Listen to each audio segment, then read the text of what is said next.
ये हम पर ही घटती है चीजें कि कोई बाजार की चीज, इधर उधर की चीजें कई बार हमारे मन को छूती हैं, हम सबके मन को छूती हैं, हमारे सदाचार को अथवा हमारे स्वभाव को,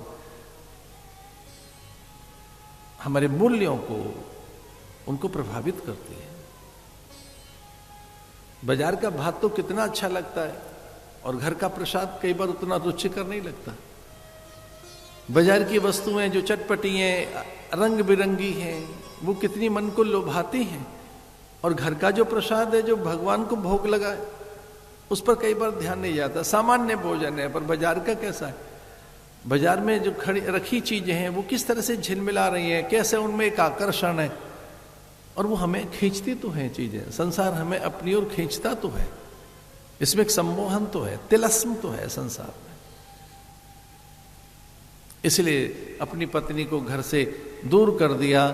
दासी का ये, उस नर्तकी का, उस वेश्या की शर्त ये थी कि घर में मैं तभी तेरे साथ रहूंगी जब तेरी पत्नी का त्याग हो। एक और बड़ी उसने कही बात कि यज्ञ नहीं करेगा, गौ सेवा नहीं करेगा, तू ये वेद पारायण नहीं करेगा।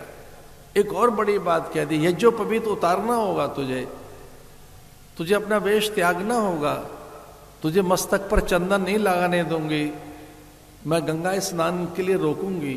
इतनी चीजें रख दी, गंगा स्नान नहीं जाने करने दूंगी। मान गया, माथे का तिलक पहुंच दिया, यज्ञोपवीत उतार कर फेंक दिया, यज्ञशाला तोड़ दी, पत्नी को घर से दूर भेज दिया। रूप में इतना आकर्षण होता है कभी कभी, वो भ्रमर जो पता नहीं कितने फूलों पर जाता है और रंग बिरंगे फूल उसे छू नहीं पाते, या उनकी गंध सुगंध मकरंद, वहां की आभा प्रभा सौकर्यता उसे लुभा नहीं पाते। भ्रमर को जो भौरा होता है पता नहीं कितने फूलों पर जाता है और कोई उसे बांध नहीं पाता, पर कोई एक रूप भ्रमर को दिखाई देता है, कोई एक गंध भ्रमर के पास पहुंचती है, बस वहां वो उसी का होके रह जाता है।